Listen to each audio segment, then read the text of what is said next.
Welcome to Witch Talks, the series for spiritual seekers, witches, and enlightened souls. I'm Hannah the Suburban Witch, professional tarot reader, astrologer, and witch, and I hope you're ready to get up close and personal with your favourite witches. Hello, my darling. Welcome to our season 3 finale episode. It is so good to have you here with me, sharing your energy in this space together. It's wonderful. It is a beautiful, beautiful sunny day right now as I'm recording this. And it's the first day back from school holidays, so I've got the time to spend on my lovely podcast. And of course, the school next door to our house is doing some form of sports day event, and they keep blowing a horn. But I need to record this now before the kids get home. So if you hear a weird horn in the background alongside the normal crows and trucks going past, I'm sorry, I can't do anything about it. What I wouldn't give for a soundproofed room to record in. Now onto our topic today. We are talking about witchcraft and AI. AI is a controversial topic, and of course once we throw witchcraft into it, there's some nuance that needs to be discussed. I'm aware that this is a divisive topic, and I think that's why we really need a discussion around it. Because I am seeing so much division online, oh my gosh, I saw you, or I presume you used AI for this, instant block. And then I'm seeing people raise really valid concerns. And then I'm seeing people that just have no clue around some of the ethical impacts, sustainability impacts. And they're just like, I don't get it. What's the big deal? It's just a new tool. So we're going to talk about all of that today. Now, I'm going to cut quickly to a clip of me before I started the actual interview with our guest today, so we're all on the same page with my intentions around this. Here's that clip now. Before we jump into it, I just want to let you know that I know this is a controversial topic, anything that does with anything with AI, and I'm not having you on to break you over the coals. So no, that's okay if you just do. So you know. I'm sure you might have seen the questions. I'm curious. I know there's people that want to ask the questions, so We're going to do that, but I'm sure you wouldn't have written this book if you didn't have answers to those questions. So and I'm not 100% perfect on it. There's areas of it I have great concerns with. So excellent. So we can chat about that. And just so you know, my intention is not to attack, it's to converse. So I would ask that you also take this approach. We are not talking about this to have an argument. We are not talking about this to say I'm right, you're wrong, or you have to believe this one way. There are some additional aspects that we either forgot to talk about, or I got sidetracked, or we ran out of time, or I wasn't aware of at the time, that I want to bring up now, which I will do so at the end of this episode. So listen to the interview aspect of it with an open mind, and then we will come back, we will reconvene at the end. I'll probably do some very thorough pros and cons list kind of thing, but ultimately this is information for you to make your own decisions with. That's all it is. So I hope you enjoy this very intriguing conversation, and I'll see you on the other side of it. In this episode, I'm chatting with Dave Ziller. He has been reading tarot for about 40 years. His deck was the Aleister Crowley deck. That was his first one. So you can tell he's started off hot. He's spent an inordinate amount of time researching the occult, but also Fortean phenomena, and loves discussing high weirdness. Same. Now, Tarot of the Unexplained was his first deck, and it's the one that he describes as being the deck that Fox Mulder would have used. So if anyone's watching the video, I have an X-Files poster right behind me. Big fan. So I'll have to check that out. And there's a new book out called Magical AI Grimoire, and this is his first non-tarot book, and we're going to be discussing that today. I'm so looking forward to sharing Dave Zilla's work and wisdom with you today. So let's get into it. He is joining us via Zoom all the way from Michigan in the US. Hey, Dave Zilla, welcome Hello, to the hello. show. Thanks for having me. Thank you very much for joining me. So, we are going to be chatting about your latest book, which it's out Mhm. now to the public to buy, right? I believe today, yeah. Fantastic. Wonderful. So we are recording this on the very last day in February here in Australia, second last day Hmm. over in the US. But yes, it's out, so you can check it out now. I'll have links in the description box as well. But we're going to start out hot with some of the hard hitting journalistic questions because this is a book around, I guess, from my understanding, and please correct me if I'm wrong, like tech witchery, that merging of AI, computers, all of this sort of thing, and our magical selves and our magical Hmm. work. So, hard hitting journalistic questions coming in from Hannah right now are, and I don't want anyone canceling me already because AI gets such a bad rap. We're just going to be chatting about it. And this is why I wanted to bring it up instead of just ignoring it. But the controversy usually refers to things like sustainability and copyright. So I'm curious what your take is just off the bat with AI and those two things. It's gonna be the same as any technology. It's always crap at first, as far as what it does to the environment, and then they figure it out. Mm-hmm. And for example, Meta and ChatGPT right now have figured out something new on making using less power. Um, it used to be in the old days of last year that if you asked a question to, let's just say, ChatGPT, because most people use that one, um, all of its resources would be thrown at it. Whether you asked what color is the sky or you asked it a question about quantum physics, it gave the same amount of power, and that's ridiculous. And Meta figured out that they could break that apart and have it analyze what type of question is this. Is it a simple question or a complex question? And apply fewer resources that way. So that's going to help tremendously. And ChatGPT, OpenAI, they did something similar. They now have different operating models you can use that use lesser power. And there's a lot of myths about how much power it's actually using. A lot of people are like, "Oh, it's taking up all of our power." It's like, no, it really isn't. It's like I think it's 0.16% of the energy globally is going to AI. Mm-hmm. If you really want to see what uses a lot of power, making paper is like 16%. Mm. Paper making is unbelievably wasteful, but no one would tell us to stop doing that. Mm. And I think the main reason we won't is because we also replenish a lot of the trees very quickly with it. But yeah, I mean, they're working on different things for AI. They'll figure out a way to make it sustainable or to make it where it's going to they've already figured out one thing they can do is use the heat that's coming off of those machines and retransferring that for other energy. So it'll work out. I'm Mm-hmm. not worried about that. Theft is another problem, Mm. and Midjourney should have to face consequences for what they did. On the same token, artists' deep secret is they all steal from each other anyways.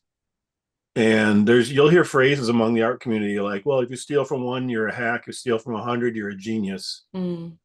And the old masters, that's how they taught. You had an apprentice or several, and the apprentices had to learn your paint strokes and had to do everything exactly the way you did and finish your paintings for you, Mm. so you could go on other things. It's always been that way. We've always been stealing from each other, and I'm not saying excusing Midjourney for that. I'm just saying there's nothing new there. And I even asked ChatGPT about that, what it thought about the theft of things like Midjourney, in because which would be the worst offender. Although ChatGPT was also trained on the whole internet without anyone's Mm. permission too, and it said, "Well, the way I would see it is this: ask any human who approaches that argument if they've ever downloaded a track, a music track, without paying for it, or a font that they didn't license, or if they've ever downloaded an image from Google that they didn't get express written communicate permission for, because you literally are not allowed to take any images off Google and never have been able to, but people do it every day." And it gave me like 20 other things that we do all the time that are just minor bits of theft. And if you add them up among the billions of people on Earth, and there's what, 3 billion online, it's a ton of theft. And it's probably equal to or greater than what Midjourney and ChatGPT have done. So, we got we're like throwing stones in the glass house, right? Hmm. Because Hmm. we're guilty of it as well. Yeah, it's that kind of where are your ethics, I guess, drawn? And if you're Yes. going to take a hard stance on this, why ignore all the others? So I can absolutely see the points in that argument for sure. Yeah. And there's not a lot of people who are innocent of any of those. Oh, yeah. Yeah, I mean, any millennial can tell you that LimeWire was probably a really big part of that. LimeWire, Napster, yeah, all that. Yeah. Yeah. Hmm. Yeah. There was I don't know if you guys had it in the US. There was this I say ad, it's not an ad, I guess. It was at the start of every movie when you went to the cinemas, and it was like really like, you wouldn't steal a car, you wouldn't steal a this, so don't pirate like movies, right? But we used to all just be like, yeah, but if I could pirate a car, like if I could just copy it, I would totally do that. Yeah. Oh, but artists should get paid for their work. One of the things that comes up a lot, I think, in this conversation as well is this is not this is not a new argument when it comes to new technology. We had this with cameras when they came out in Yep. photography, right? All of Absolutely. artists again were saying you can just take a photo of my work, or you can take a photo of what I've put the composition that I've put together here, and you do it faster and quicker, and you don't have to do all of the years of learning how to paint. But we 100%. we still That, have yeah. painters. Right. 100%. When cameras came out, illustrators were freaking out and losing their shit. Mm. Hmm. And then the same thing happened in the 80s when desktop publishing came out. Yeah. Publishers everywhere freaked out that they were going to lose, everything was going to be lost, but there was actually more magazines published during the 80s than ever in history. It actually boomed publishing. Hmm. And Hmm. then the same thing happened when Photoshop was invented. Every photographer, oh my God, we're all going to lose our jobs. And the only ones that lost their jobs were the ones that refused to learn Photoshop, which was a very small percentage. Most of them have just adapted it and moved on. They've all got it. Hmm. And I remember getting the same argument when I've been using Adobe Illustrator since 1988, I believe. And I remember the first couple illustrations I did, I showed a friend of mine who was a fine artist. And he was like, well, that's nice, but it's not real art. And I said, what do you mean? I have to use the same, skills for composition and perspective and lighting and form and model and all of that. Nothing changes. And he goes, I don't mean that. I mean, it's literally just a bunch of electrons floating in space, though, what you're showing me on the screen. I said, well, so are you. So's your oil painting. Show me anything that's not just a bunch of electrons floating in space. All of us are. This is just the illusion of solidity is not, Yeah. you need to talk to a chaos magician for an hour and let your head explode. You don't really understand what this world is, do you? Would you describe yourself as a chaos magician? I love it. Yeah. Yeah, I mean, I was originally initiated into. They said they were Gardnerian, but it was very, very loose Hmm. Gardnerian. Covenant back in '79. We were actually more closer to being Paul Hewson type witches, if you understand that. Like his book, Mastering Witchcraft, that came out in '70 something. I'm still a witch. More on the traditional side now. But yeah, I did. I picked up the Principia Discordia sometime in the '80s and just laughed my ass off. And that was my first introduction to chaos magic. Hmm. Um, and then yeah, and then I realized, it's actually very, very useful. And there's a lot of things that a lot of witches do that they don't realize is part of chaos magic, but they've incorporated like sigils.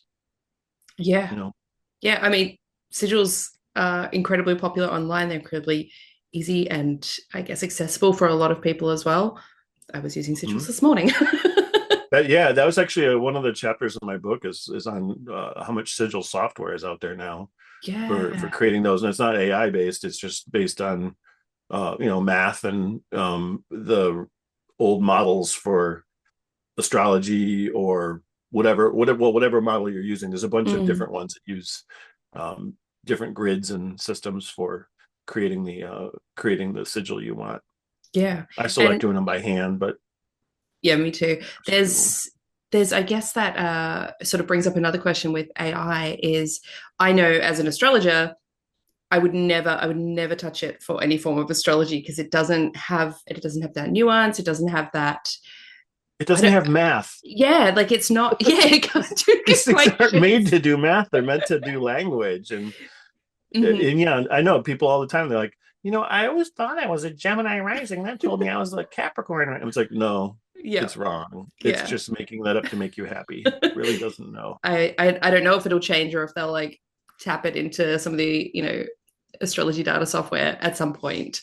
But at the moment, I know that that's where it sort of falls short. I was going to ask if there's any other areas where you think it falls short aside from math. Absolutely. But I think it's funny though that a lot of people who use astrology software get mad about AI, and it's like, well, wait a minute, you're using software to do astrology.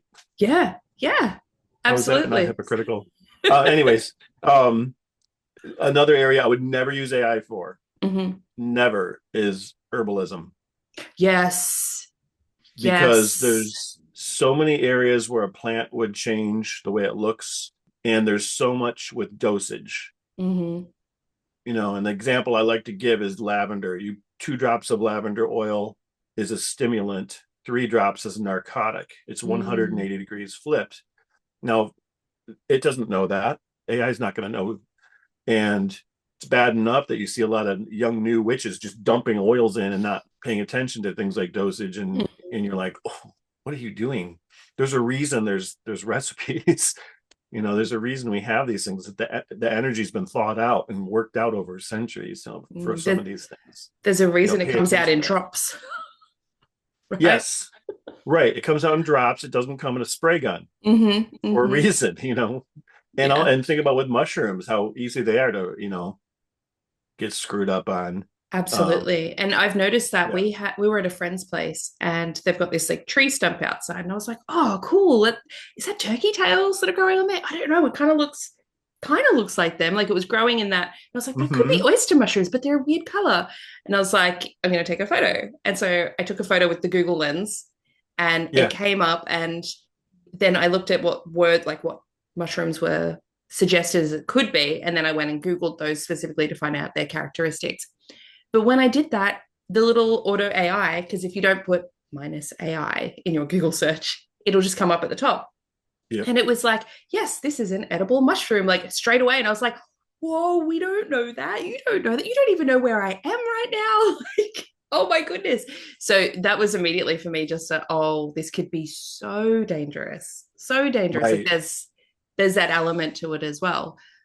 One thing that was interesting, I did ask the Chat GTP if it ever would get more accurate on that, and it said, well, it's going to depend on my training, of course, but I can picture a day, um, in the not too distant future, maybe 2 years from now, where a young witch can come up to me and ask me for a spell, and I can tell her exactly what herbs are growing in her neighborhood at this time, and it'll be right. Mm-hmm. And I Mm-hmm. was like, wait, you can picture that?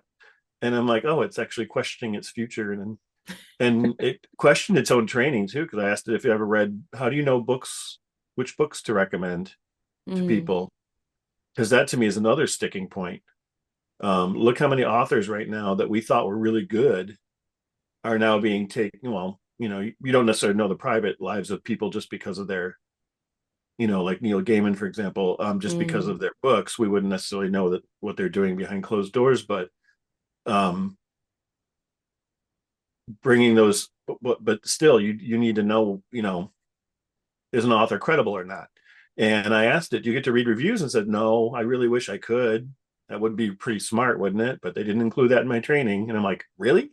And it Mm. said, no. But I do have a way of checking an author. And I said, well, what is it? And they said, well, I look at how many other authors quote them or mention or link to them. And I look at the types of sites that talk about them and link to them, because the weight of those is usually a good indicator. Book sales sometimes can be an indicator, but not always, because a comedy book could be a good sale. And that doesn't mean that person's an expert in anything. I said, that's a good point. Mm. So it's interesting that it does question itself. Yeah, that is. And so, what was it that led you to writing? a book about combining the worlds of witchcraft and AI. Well, I think a lot of the chaos magicians have always been into mixing tech and magic. I mean, I've always joked that they don't call it the Ethernet for nothing. There's a lot of us that believe that internet is. I mean, well, let's go past that. Let's go way back. People have been claiming and complaining that the dead have been reaching out through electronic devices for decades. Mm. People have been getting phone calls from. If you ever read the book, the Mothman prophecies, this wasn't in the movie, but in the actual book of what happened, people were receiving phone calls from this mysterious person named Indrid Cold for weeks, Mm. long before the Mothman thing ever happened, in the same city though. And when he would call, like the power would go out or weird things would happen or, in the house. Thomas Edison, before he died, claimed he was working on something to help the dead talk to us, Mm. an electronic device. So way back, people were considering this, and that electronic means were absolutely a way to get there. I don't know why they wouldn't be. It's energy, Mm. So this anyway. So I've always had that same interest that we can use digital and electronic means to get to the spirit world and the dead. And there's some weirdness, as I'll tell you about in a minute, that'll maybe kind of help explain that more. Mm. But I think the biggest thing for me was I just noticed online from reading forums and threads and some of the other sites that people were just doing this. They were incorporating spells. They were getting it to help them write. They were making digital grimoires. They were making books of shadows and having ChatGPT figure out the best way to organize them. And they were getting help on mineralogy and all kinds of things. And I was like, oh, that's really interesting. And the more I researched, the more I realized this was like global. It was everywhere. And it was all the magical community, not just the chaos people. It was everybody. So I thought, that'd be an interesting book. Mm-hmm. And I started to write it. And then I went and pitched it to Wiser. And they were like, wow, that's really different. Yeah, yeah, yeah, go for it. Mm-hmm. So they were very encouraging of it. And we had a lot of talks about, this is controversial. We actually held up the production. The book was supposed to come out last year. Mm. What we were worried about was with the U.S. election being so controversial that we were afraid there'd be a more of a problem, which turned out there wasn't, but with deep fakes. Mm-hmm. And we thought for sure that they'd be doing those like crazy against the Democrats, and it didn't happen. Yeah. So it was turned to be safe, but better safe than sorry. I guess that's So another question. Do yeah, you expect to see things like political bias coming in through AI at some point or um, currently? there already is. I think ChatGPT seems to be a little, at least in the U.S. versions of it, seem to be a little more anti-Trump. Mm-hmm. If you ask it about Project 2025, it is real negative on it, and it'll tell you how it's just going to destroy our democracy and the American experiment. Yeah. So It is interesting because, I mean, a lot of people that I guess that have AI out there, and I'm not going to name specific companies or anything, but some big ones, which are, standing behind Trump at the inauguration type of thing, you would think that they could, I don't know, if I was an evil mastermind and I had mhm. AI, the power of that system, I'd probably be using it in nefarious ways, right? Like I think, that might be my controversial side coming out or my like conspiracy theory side, but could well, that they're happen? actually using social media for that though. Yeah, but really badly. Did you see? I don't know if you saw. I think yesterday Trump posted on his personal Instagram a the most terrible AI clip of Trump Gaza. Like Yeah. it was horrible. So they're not even using it Well, well. I don't mean that way. I mean just in general, like all the big companies Mm. have together kind of conspired to make sure that we're stuck on these devices, Oh and that yes. the more time we spend on them, the less time we spend fighting them, and the less Mm. time we spend fighting them, with the more docile and passive we get. And we should have been up there and, attacking and tearing down the government right now, like France does. Hmm. We're not. We're Yeah. just sitting watching it, eating our popcorn. Like, Do you have concerns around using it, I guess, for witchcraft in terms of things like what we were talking earlier with herbalism and, perhaps it chooses a plant that is poisonous when you're creating your tea spell or something? yeah, like I said, anything you do, I mean, I would never do it for herbalism, like I said, and Hmm. even for gems and things like that or rocks, I would still, double check. Yeah. You should always double check anything off the internet, anyways. Yeah. Everyone gets it. Even the big encyclopedias. There was a couple tests where Wikipedia came out more accurate than Britannica, and that's kind of strange. Mm. Um, but then again, Wikipedia in a lot of ways is a really good resource because there's what 80,000 people working on it constantly trying to make it better and correct it and correct all the little mistakes and make sure it's perfect. And yes, there's always going to be problems, but we Mm. don't. Nothing's perfect, but we're getting better there, and that's definitely a good step. Yeah. So yeah, please check your work just like you would with anything. It's like we used to read all these books that came out. I'll give you an example. I hate naming authors, but one that I actually liked in the 80s, I thought was a really cool book. It was Celtic Magic by DJ Conway. And now if you ask any Celtic magician, they're like, please stay away from that book. It's just garbage. Nothing in that is right. Mm. I'm like, well, it's too bad. That was a well-written book and it was fun, but you Yeah. know, Look, I don't know where she got her stuff. She just made it up, you five know. years ago, I presumed wrongfully that every book went through a fact checking. Like, I just presumed that to get it published, it must have been like a thorough research process. Yeah, I heard two Romany women on a podcast the other day saying that they were horrified when Ray Buckland came out with his Gypsy Magic book or whatever. Mm. And they were like, "Oh my God, it was just dreadful, and there was nothing in it was right." Yeah. And Yeah. yeah, I can't imagine any of these things, you know, and especially when you have someone who's not part of a different culture writing about a culture, that's the worst. Yeah. Yeah. And we know that now as like a bit of a flag to look out for. So when you come up, like when you approach the AI altar, I guess, Mhm. what sort of things are you doing with it? Is it just to generate spells or That's a what good one. yeah. Again, like I said, a lot of people are using it to help them organize and create their books of shadows and grimoires. Hmm. You can use it to help you write better. If you don't say you're a terrible poet, but you want to write a nice incantation, Hmm. um, you can learn that way and say like, can you write this in the style of Dion Fortune or what's her rhyme scheme? Explain it to me, and Hmm. it'll do that.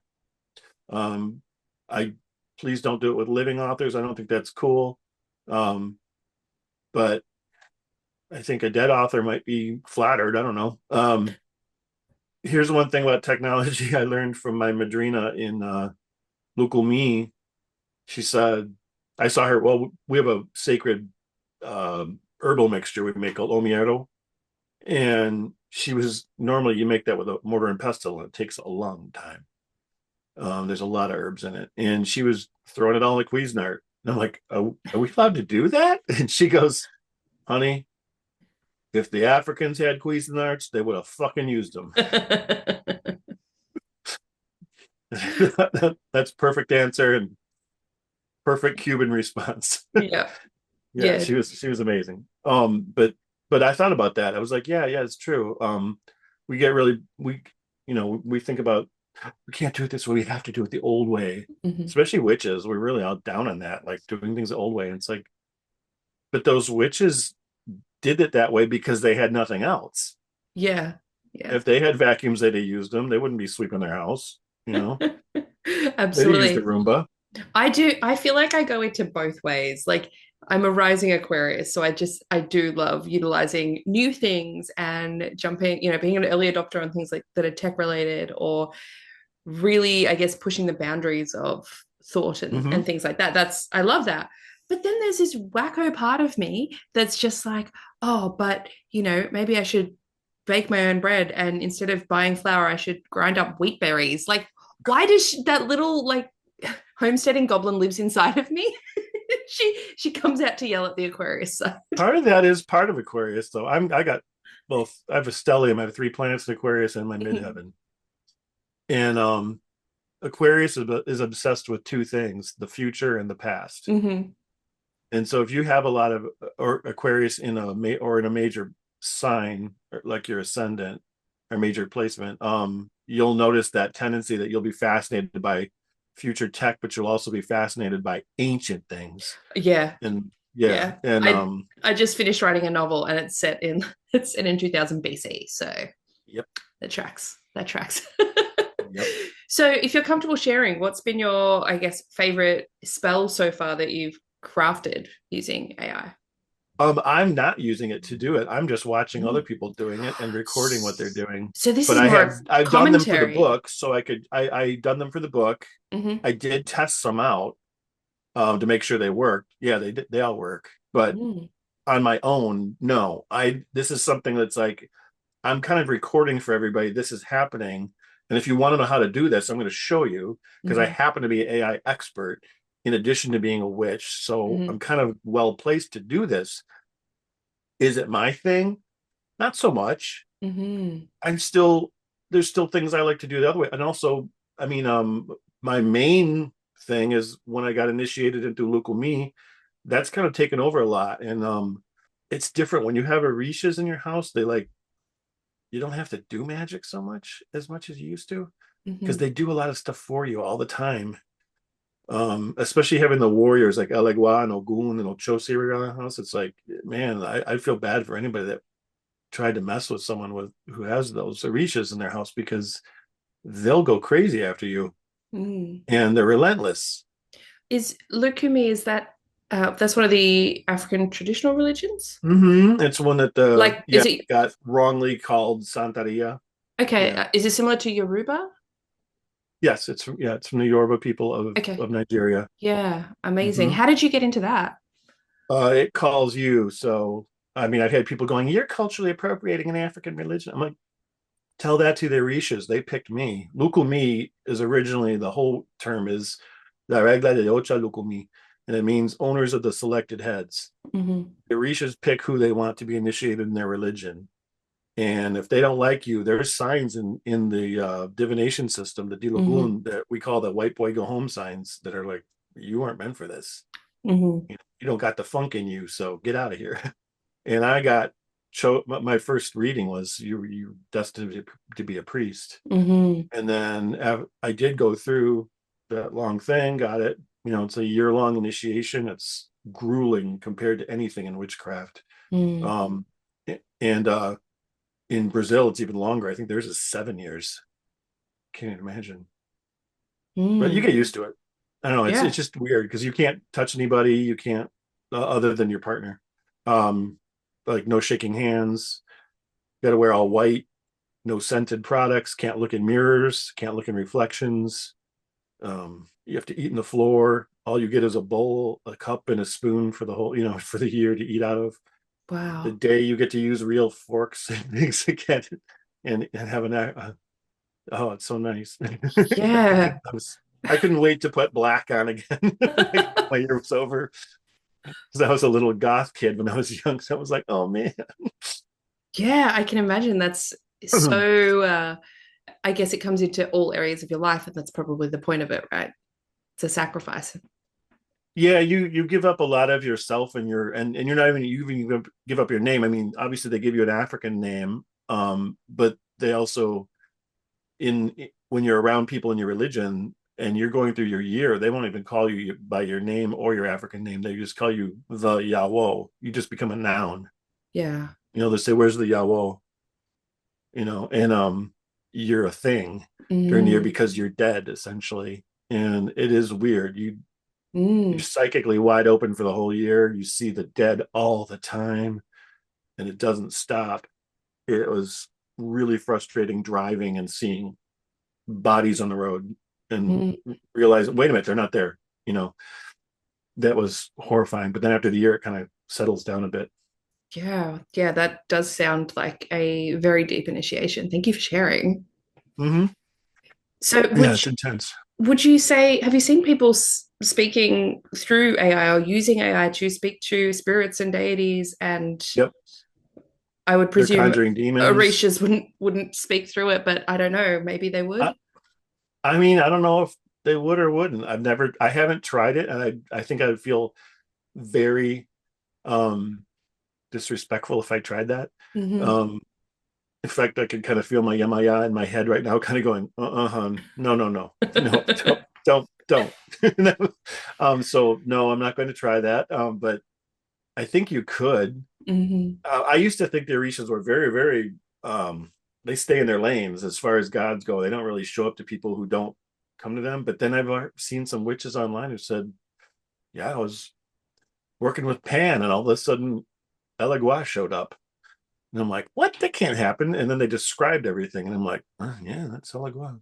Yeah, That's exactly what he does. I had an experience once, and I take it to be like that was what was meant to be at that time. But yeah, it was very powerful. So not like a Yeah, calling to work with, but just a yeah, something. it's interesting. There's more people in the religion now in the United States and Central and South America than there are in Africa. I Hmm. think Nigeria has been so taken over by Islam and Christianity that there's very little of the traditional religion left over there. Mm, yeah. So what other things can we do with, I guess, tech witchery in general? What have you been seeing people been doing? So other things people are doing, um, well, here's one with Midjourney, and it's kind of spooky. You can So Midjourney, if you're not used to or haven't heard of it or tried it, it's a visual AI, and you prompt it just like you would with ChatGPT, but it outputs either artwork or photography, um, and it's extremely realistic. It doesn't have to be. You can make it look like you can pretty much. This is the reason they're in trouble for copyright infringement. Is basically every style of art can be done. Every Mm, artist's style. There's at least I think there was 1,600 artists in the database that it had been trained on. So it's not every artist, but that was a lot. mm, And some artists it does extremely well, and some even like Wes Anderson as a film director, it nails his style. But then like Aubrey Beardsley's pen and ink drawings, it can't do them to save its life. mm, So it's hit or miss. But people on the AI on the witch side, you type in this prompt first. You have to. I would recommend you actually do an incantation or a prayer to whatever spirits you work with, and then type in this. What does my guardian angel look like? And hit enter. It's freaky because it comes out different for everybody, and sometimes it makes what looks like dead people. Sometimes it makes kind of hybridized anthropomorphic figures. Sometimes they're very tribal, indigenous people. It's real weird. A couple people told me they got alien races. mm. I got some kind of very angelic looking creature with that it looked like South American Indio, but with some animal parts and kind of angelic looking features. It was really strange. Yeah. So that's a fun thing to try, but it's a Yeah. little spooky because some people were saying that's right on the nose to what they'd seen, and that's what Yeah. that was cool. I think that is something that automatically like intrigues me personally because I'm quite visual. I get a lot of dreams, I get a lot of visions. If you see something, then almost like validating in a way, like this separate thing that you know has no access to your brain, validating what you've seen, I can see that as being very, very powerful.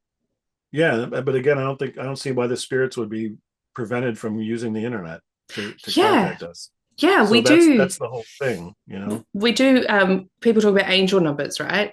And how that's just an easier, more binary form to communicate with. They don't have to put as much effort in to get through to people. Or people use when they do paranormal investigations, they've got the spirit boxes and the ones that go through all of the radio frequency Everything's channels. electronic with them. Yeah. Yeah, so I can see that. Oh, imagine. Oh, here I go. Imagine if you made like a literal paranormal investigative AI tool. Like, I'm sure someone's working on one if it isn't already out. I guarantee you. oh, Um, oh yeah. gosh. See, look, this is what happens. You go from being like, I'm skeptical about AI, but then you're like, oh, so you can sort of see sometimes there's uses that can be really, really helpful Hmm. in all sorts of things. And then there's other issues that are ethically, you know, less good as well. So Yeah, and balance, I again, guess. all this will be solved.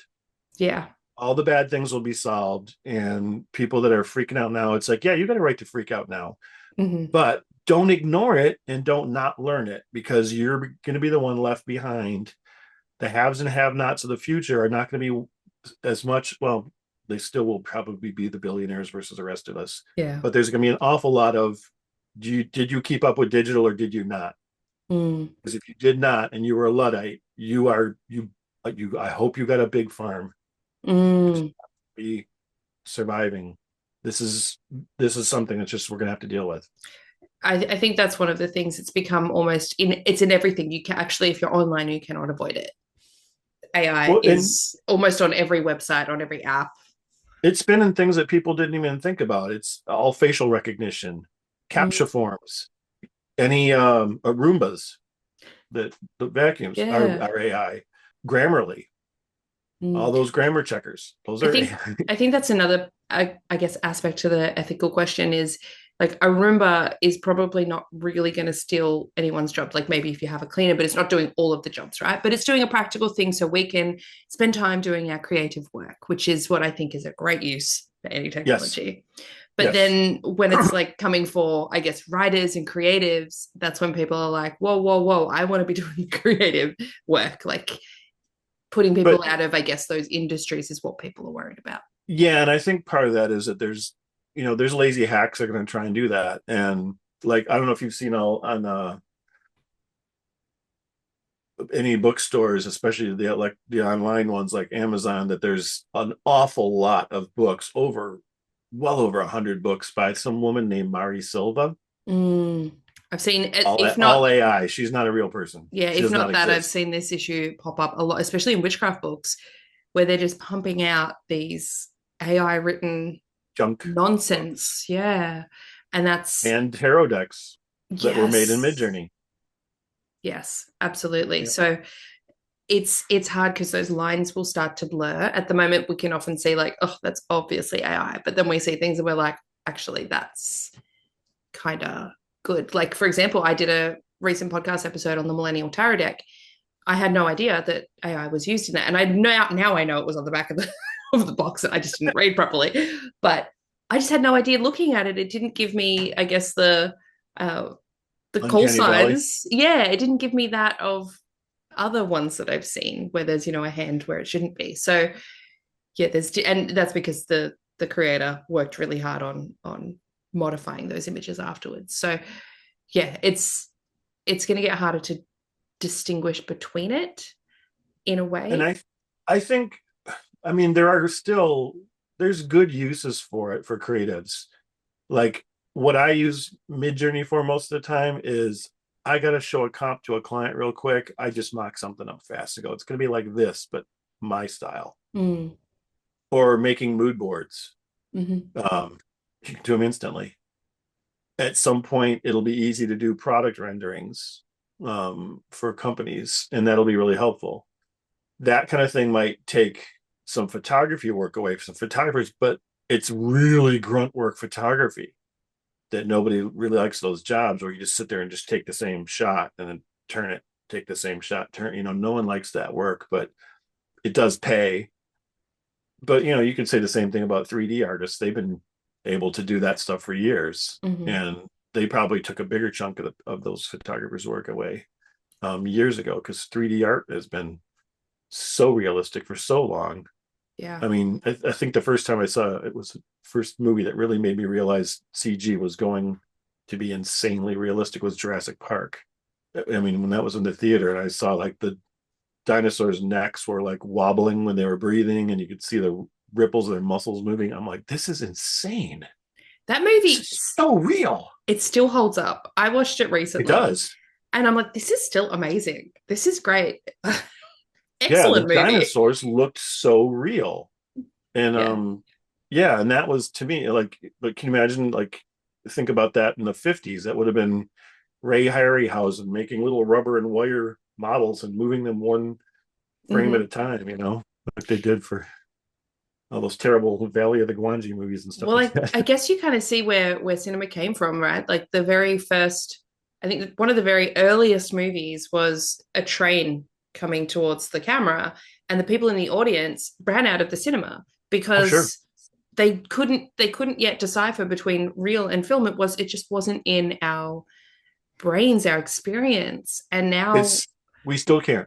yeah, but like now, This no one would run out of the cinema if they saw. no, no, we don't run out of the cinema, but psychologists say that Oh our brains yes, are still completely fooled by everything they see, and they still see yes, all of this as real. And that's why we cry in sad movies and laugh in funny movies and get terrified in scary movies, is because our brain is still reacting to what it perceives as a real event. yes, absolutely. Yeah. But the media or the way it's like we can logically be like, well, I know that's CGI. Well, I know that that's special effects. I know that that's makeup. I know that that's this. My 7-year-old does it. She goes, that's just strawberry jam. It's not real blood. So But we logically isn't it move past it, but our brains, yeah, they absolutely still interpret that as real.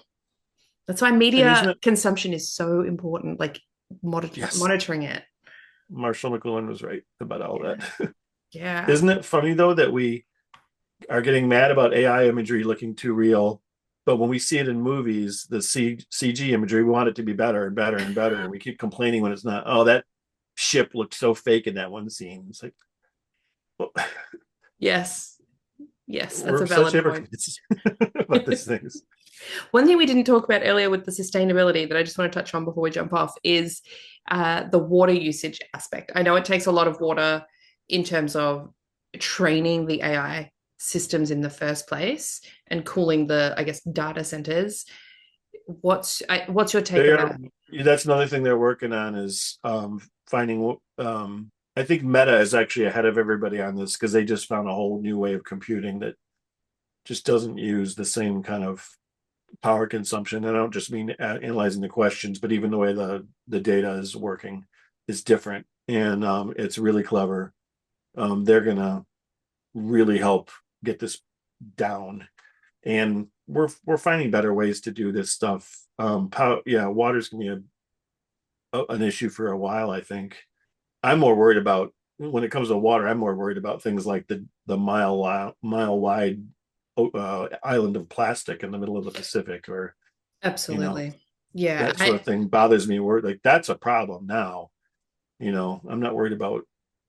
We're constantly producing water in the Yeah, I environment. think one part of me is hoping that AI is used to come up with amazing solutions for things like Yes, plastic waste and it'll solve its own problems. exactly that's what I'm hoping will happen as long as I guess the billionaires don't put a and stop to and it. it's already solving some medical issues that we haven't been able to solve. Hmm. And to me, that's going to be one of the biggest things. I used to work at the Los Alamos National Laboratories, and they had this giant. There was like a museum kind of in the middle of the city that kind of showcased the stuff we worked on that you could talk about. Hmm. And there was a giant column in the middle of the foyer, and this piece of paper went all the way around it. It was about, I don't know, like a half meter high, all the way around. Like it's Look at probably you about. using the metric system. We use the metric system more than you think. We do. We have liters over here. I don't know why we don't use. We have gallons of milk, but liters of soda. Interesting. Yeah. Our races are all metric. Our cars are all metric. I don't Mm. understand why there's a couple holdovers, but I don't know. I've always liked metric better. Mm. Um, except for Fahrenheit. Everyone's wrong on that one. Well, here's why. Fahrenheit was designed to measure how humans respond to temperature, and Celsius was designed for how water responds to temperature, and Kelvin was designed for how atoms respond to temperature. Hmm. So Fahrenheit should have been kept for humans, anyways. And So so piece of fine. paper, half a But meter. half a meter piece of paper, 12 meters around. pretty Mm-hmm. big sheet of paper, 4-point type all the way around. Oh gosh. Yeah. This is the human genome. And there Wow. was one area where there's this huge histogram that just spiked like crazy. And I go, what's that? And this one physicist, Dr. Pilcher, goes, oh, that's chromosome 16. I said, why is it like that? He goes, that's where all our diseases are. We can fix chromosome 16. We'll live to be 140 and we won't have any disease. Mm. Like, what? And he said, yeah, we're working on that. We'll fix it. We might Mm-hmm. not live long enough to see it through, but it'll happen. Mm-hmm. And that's where I think AI is going to help is in medicine. Yeah. Uh, I would love to see that sort of help and progress in things like cancer research and all sorts of, preventative measures and things like that. I mhm. think even now I see, I'm to say I have a disability, I've got chronic illnesses.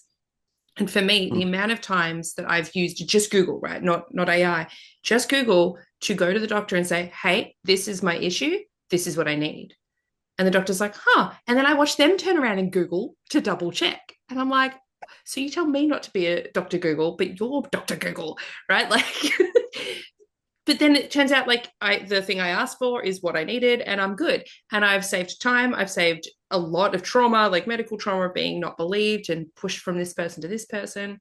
And now with AI, people are doing the same thing. Hey, here's my list of crazy symptoms that don't seem to connect.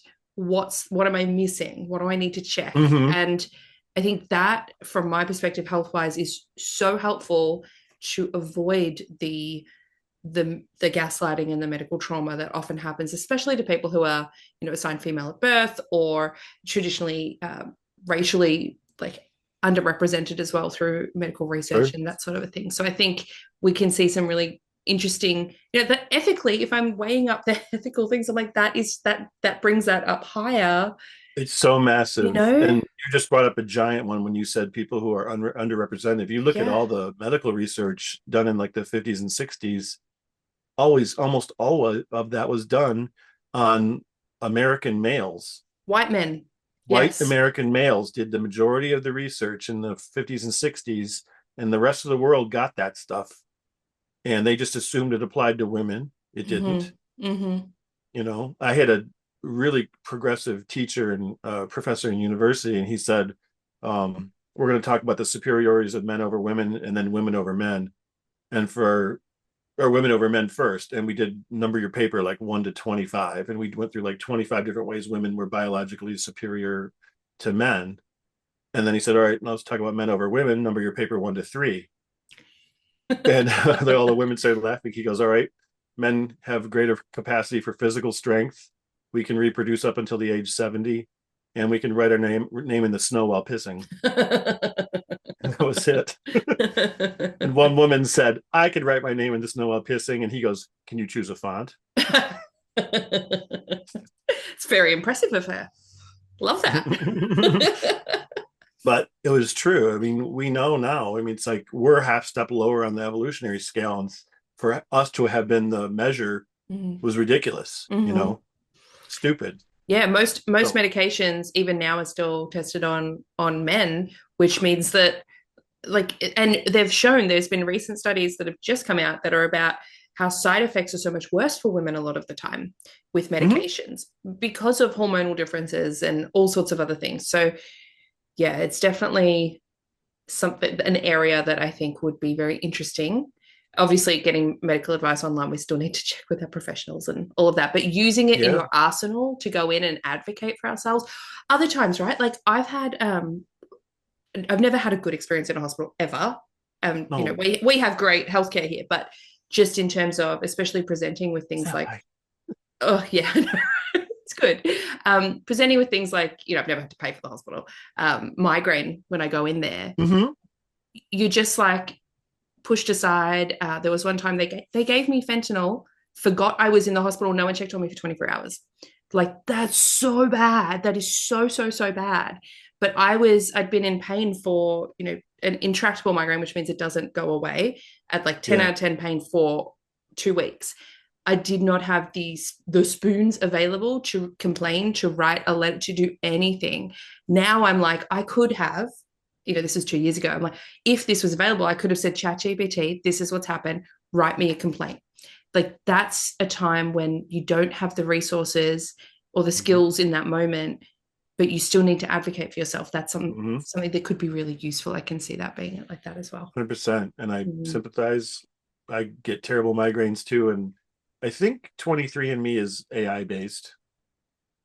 And they just told me that I had every single genetic marker for migraines. I didn't know they checked on that stuff. Yeah, they just added that.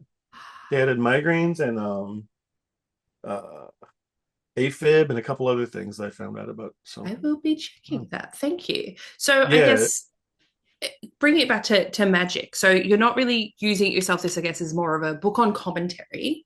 What are the things that people are going to learn about when they're reading your book? So I think there's three ways you can read the book. One is as a historical, documentation of this is what's happening around the world in all of these groups. The second way is an introduction to magic using a new methodology, but seen through several lenses. And because I was initiated in multiple things, I had ChatGPT write the spells from each point of view. So there's a Wiccan version, a traditional witchcraft version, a Lukumi version, a chaos version, a Discordian version.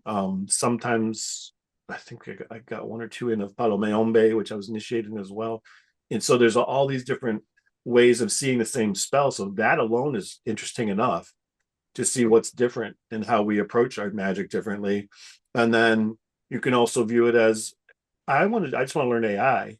Okay, well, here's a fun way to learn it. Learn how to write spells, And so that's another way to do it. But I think that was one of the sneaky things I put in there that Wiser actually loved, was that because I had all these initiations, I could double check that these things were pretty accurate for how it was doing. Yeah, and it held up all right. What's that? And it held up all right. Yeah, now there's obviously I couldn't do Palo and Lukumi on everything because there's a lot of closed things in there, and for 100%. Good reason. And without the initiations, they wouldn't even make sense to people. For some of the other ones, and same with traditional witchcraft and Wicca, there's some areas you can't talk about. I don't want to be the Aidan Kelly and spill the beans and stuff, but I tried to keep it spells that you could find pretty much anywhere in print. Now, how would you do that? How would you make it better?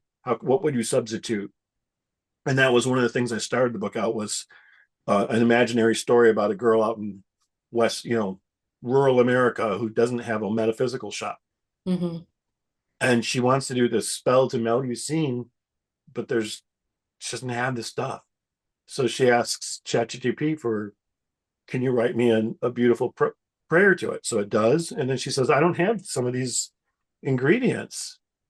I don't have the materia. And so it gives her alternates that she can use. And that to me is going to be a big help for people who do live in remote areas. Yeah. Is, well, what can I use? Because magic should be about, what do I got in front of me?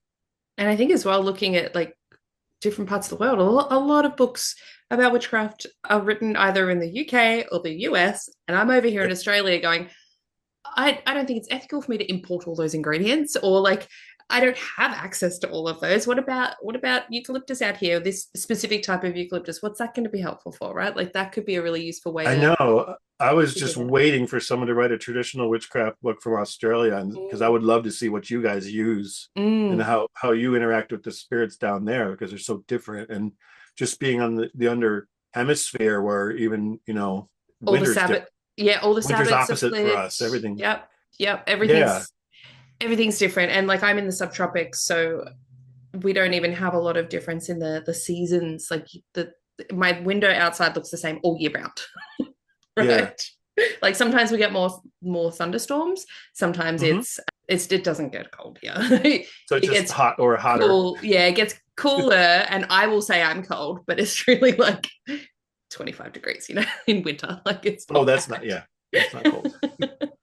But I'll be in my like jumper and be like, oh, I'm so freezing cold, just because I'm acclimatized. But yeah, there's not a lot of difference. So you got to be a little bit more subtle. I've noticed around like our in bulk time, that's when the wattle usually blooms, which is this beautiful yellow flower. It's stunning. It smells amazing. It makes my husband sneeze, so I try not to bring it in the house, which you're not really supposed to anyway, because like a lot of the Indigenous Australian cultures here say that bringing it in this inside the house is bad luck, and it can like bring death into the house. So I think that's it. Do not quote me on that. I'm not an expert at all, but I remember being told off for bringing it in the house anyway. So even though it's pretty, it stays outside. Is that are there a lot of white Australians who get initiated onto Indigenous magic down there? I wouldn't say I've known anyone who would have, unless they already had, like, I guess, blood or cultural relations anyways, like grew up on country, or found out that they had ancestry or had ancestry. I was just curious, because like it's kind of the same here. Like there's not a lot of First Nations people that will initiate Americans into their thing. I mean, they'll show you some things, but most of it's like, go home, white boy, And I mean, I felt really privileged to be pulled into 2 African ones. Yeah. And it changed the way I thought. Because I view things differently now. Yeah, definitely. So it's something I would like to even just explore on the podcast, talking with people more about that specific style of magic. So season 4, I'm hoping to have a few more, I guess, grouped episodes. So I want to do one on like mythology, so there'll be like Greek mythology, and then maybe even Indigenous Aboriginal mythology, and Norse mythology, like having a couple people that are experts talking on those topics. And so that's the dream. If anyone knows anyone listening that you're like, oh my gosh, Hannah, you have to talk to this person, just send them my way or send me an email and I'll check them out. So where can people find your book at the moment? Is it on all the normal places? Do you have a website? It's on all the every major bookstore and any metaphysical bookstore. If they carry Wiser Books, which is the big competitor to Llewellyn's. You can always tell their books because on the side of the spine there's a little Ankh symbol. They're a huge publisher, so anywhere their books are sold, you should be able to get it. And as far as me, pretty much anything that's Dave Zilla is me. I'm even a verb in the Urban Dictionary, and there's a Wikipedia page about me because I'm internet old. And then there's my web, besides davezilla.com, I also have hexsupport.club, not .com, but .club. And that's pretty much where I write about magic and stuff. And then there's also I work at a very large metaphysical candle company here, and we do a lot of magic in even at work. And so I'll write a lot of the articles and blog posts here and stuff, and in our Patreon I do tons of writing in there. It's we have this thing called the Witches Union, and it's free to join the Witches Union, but you'll get a card in the mail and everything with your name on it and say you're part of the union. And but we have teach a lot of magic for free to people in the Patreon. I love that. Yeah. Wonderful. Well, I'll pop the links to your website and everything else below in the description box if anyone would like to find it. Thank you so much for chatting with me today, Dave Zilla. It's been an absolute pleasure, and I hope you have a wonderful day. And everyone listening, have a wonderful day wherever you are in the world today, and we will chat with you next time. Was that not an amazing discussion? I know I learned a lot. My brain was excited about some things and also still concerned about others, and that's okay. So a couple of things I want to talk about. Now, I tried to basically fact check. There was a fact at the very start where Dave Zilla said 0.16% of global energy is used for AI. I couldn't find any updated thing. Now, I could just be a really terrible Googler, I don't know, but all of the articles written about this were quite old. Like they were from 2024, or they were behind a paywall and from March this year, right? Like there wasn't anything super accessible. But I did find that a 2023 study suggested artificial intelligence could account for as much as 0.5% of the world's electricity consumption by 2027, using as much energy as an entire country. But which country? Right? So on the topic of energy use, carbon footprints, I believe the real issue here is that big corporations have more responsibility in that area to reduce the carbon footprint that they put out. And increasing renewable energy sources will help with this issue. One person not using AI will not, unfortunately, make a difference here. So, yes, energy consumption that it is using currently is not great, but I can't help but compare that to something like Katy Perry being sent into space for 11 minutes, which is not the point of today's podcast episode. However, that 11-minute space trip was more harmful to the environment than Taylor Swift's Eras tour. That's bad. So, the World Inequality Lab pointed out that it takes 50 tons of carbon dioxide to prepare for each space launch, meaning it takes a few minutes in space travel to emit at least as much carbon as an individual from the bottom billion will emit in their entire lifetime. Wow. Wow. So when we start to compare things, the negative aspect of AI, for me personally, goes down a little bit, especially when we know that it will get better with time.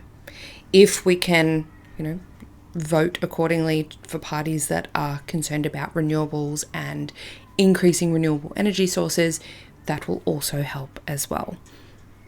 But when we're talking about global carbon emissions and things, an AI data center versus a billionaire, almost always the billionaire is going to be worse for the environment. But I guess we're not here to talk about that today, are we? Now, another thing that's just a small one is, I don't know if you've noticed this before. If you have ever used something like ChatGPT to give you a book recommendation or movie recommendations, I remember when it first came out, before I had any concept of the negative aspects of it, I tried to use it to be like, hey, I want to watch this kind of movie.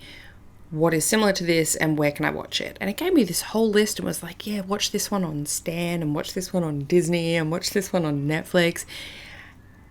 And none of those movies existed. The AI made them up. It reminds me of one time when I was traveling in Greece and I kept asking if people could help me find a hostel, and they would be like, yep, you go up there and then you ask the next person. And after about 4 people saying that and me walking all around this town, I realized that no one actually knew where one was, but no one wanted to not give me an answer. So they just pointed me in a direction and said, go ask someone else. So that's kind of what it feels like with AI. They're like, I don't want you to know I don't know the answer, so I'll just make it up. That will change. It will get better. I know that. But at the moment, if you're using it for book recommendations, movie recommendations, they can be wrong. And a lot of the information, which we talked about in the interview, can be incorrect in regards to things like witchcraft, herbalism, all sorts of stuff. So my recommendation to you, if you wish to use it, would be to use it with critical thinking skills and additional research. Do not rely on it. It is not a good resource currently. Now, the other thing we didn't really talk about was the water usage. We kind of touched on it a little bit, but not in the extent that I think I wanted to. The problem is that the data centers that are used, especially to train the AI, need to be cooled, and they are cooled with water. And what is unfortunately happening is these data centers are using fresh water. Now, This is an issue, especially in places like California, where there isn't a lot of fresh water available. And if you want to go down a little rabbit hole, look up trapped water. There is a problem with fresh water being trapped in things like water bottles in landfill, where it is just not being put back into the environment. So there is a water issue in our world. We know this. AI is contributing negatively to this in that regard. But similar to when I referenced billionaires before, my brain also looks at things like, ChatGPT, not great for the environment, but like one beef burger has the equivalent carbon pollution to 500 to 1,000 ChatGPT prompts, right? It's even worse when it comes to water. It uses as much water as approximately 50,000 prompts. So when I see really strong opinions online around AI, I'm like, yes, we should fight for the environment. We should be trying to make our future better for the earth and for our future generations. And there are also other ways we can do that alongside AI. It was one of the reasons I stopped eating meat, was the sustainability reason. But I don't think it's also right to push that onto other people. We can all make little decisions here and there that overall will never amount to the amount that a billionaire could do for the planet. Mic drop. Now, 2 other things I wanted to talk about. We mentioned mediumship or spirit usage through AI. Now, I had a mediumship reading done through my good friend Mortellus a couple of years ago. This was just when the image generation AI stuff was coming out.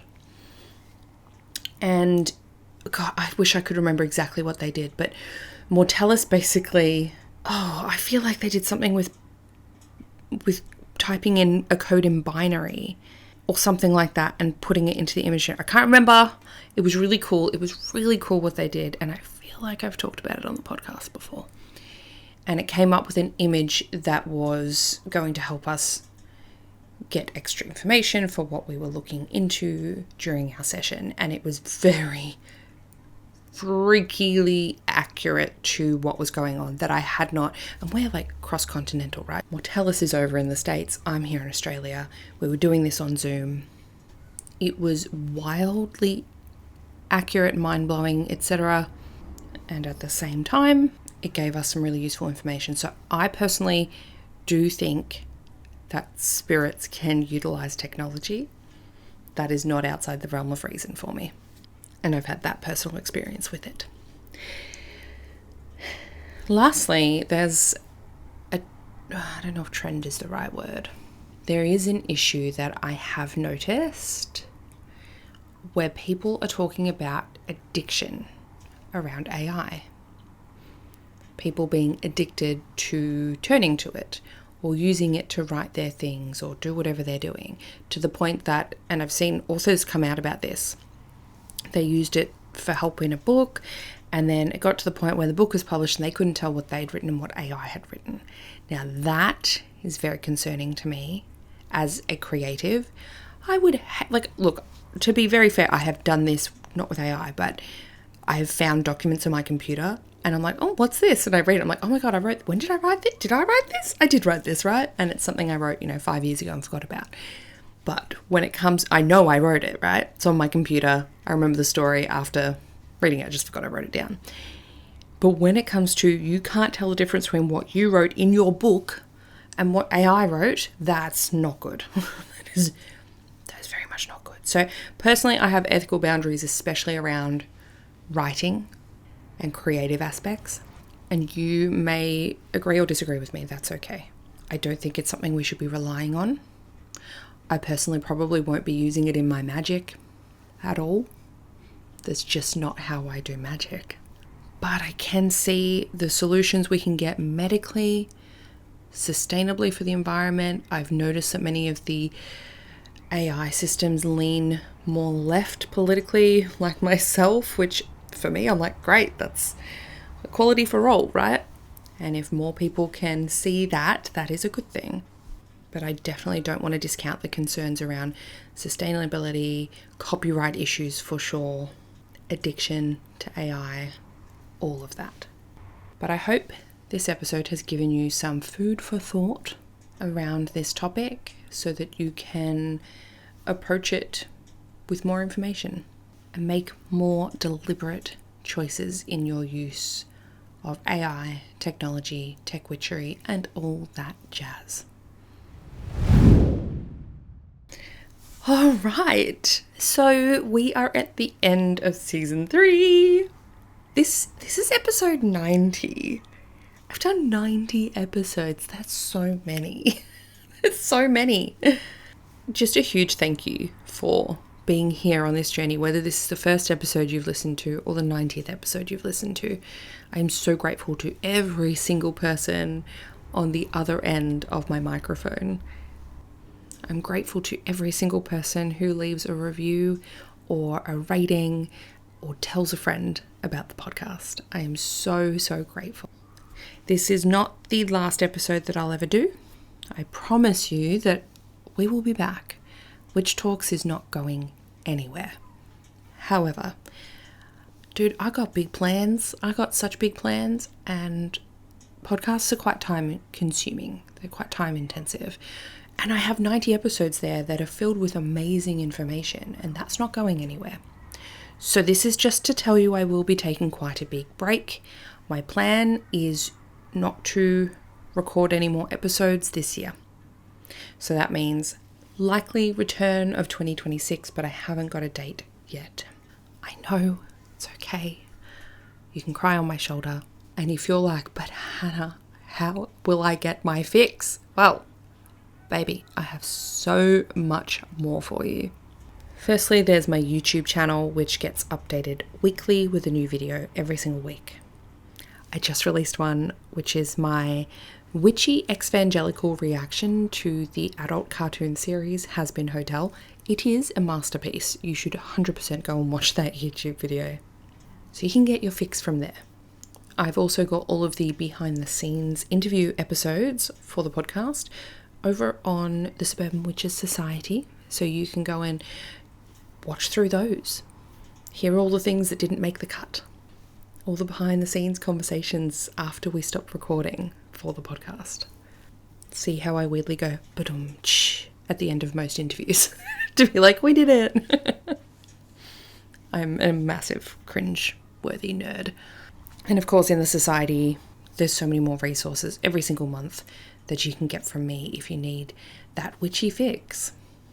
In the meantime, I will be working on creating level 2 of my psychic divination course, more evangelical resources and classes, hopefully finding an agent for my book, and writing another one.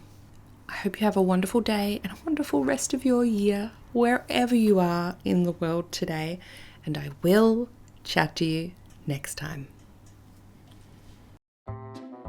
Have you been searching for a safe space to connect with other witches and grow and develop and learn together?